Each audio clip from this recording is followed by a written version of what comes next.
কালকে হচ্ছে রাত্রিতে বাড়িতে থাকি না আর কি, এসে দেখলাম আমার তালা ভাঙা, ৬০০০ টাকা আর ৩.৫ ভরি সোনা চুরি হয়ে গেছে তালা ভেঙে। বাড়িতে কেউ না থাকায় প্রবল বৃষ্টিতে দাসপুরের বালক রাউতের চুরি। এই প্রসঙ্গে আমাদের ওখানকার প্রতিনিধি ইন্দ্রজিৎ মিশ্রের কাছ থেকে ঘটনার বিবরণ শুনে নেব।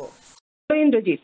হ্যাঁ, দেখো মমিতাদি, আজ সকালে আমরা জানতে পারি যে দাসপুর থানার বারোরাউত গ্রামে অন্নপূর্ণা মণ্ডলের বাড়িতে গতকাল রাতে অতিরিক্ত বৃষ্টি হওয়ার সময়ে ওনারা বাড়িতে ছিলেন না, সেই সময়ই বাড়িতে চুরির ঘটনা ঘটে।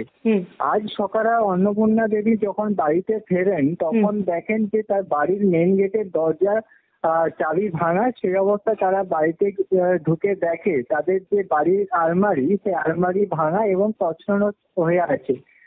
তার ওই আলমারিতে গতকাল যে গরু বিক্রি করেছিল তার নগদ ৬০,০০০ টাকা এবং প্রায় ৩.৫ ভরি সোনা সমস্তটাই দুষ্কৃতীরা চুরি করে নিয়ে গেছে বলে জানা যায়। আজ সকালে অন্নপূর্ণা দেবী জানতে পারার পরে আমাদেরকে জানানো ওনারা সকালেই দাসপুর থানায় লিখিতভাবে ঘটনাটি জানাবে। কত টাকা চুরি হয়েছে বললে? ৬০,০০০ টাকা চুরি হয়েছে নগদ এবং হচ্ছে সোনা ৩.৫ ভরি সোনা। ধন্যবাদ ইন্দ্রজিৎ, তোমাকে, সঙ্গে থাকো। বাড়ির গৃহকর্ত্রী আমাদের কি জানালেন শুনে নেব। কালকে হচ্ছে রাত্রিতে বাড়িতে থাকি না আর কি, এসে দেখলাম আমার তালা ভাঙা, ৬০০০ টাকা আর ৩.৫ ভরি সোনা চুরি হয়ে গেছে।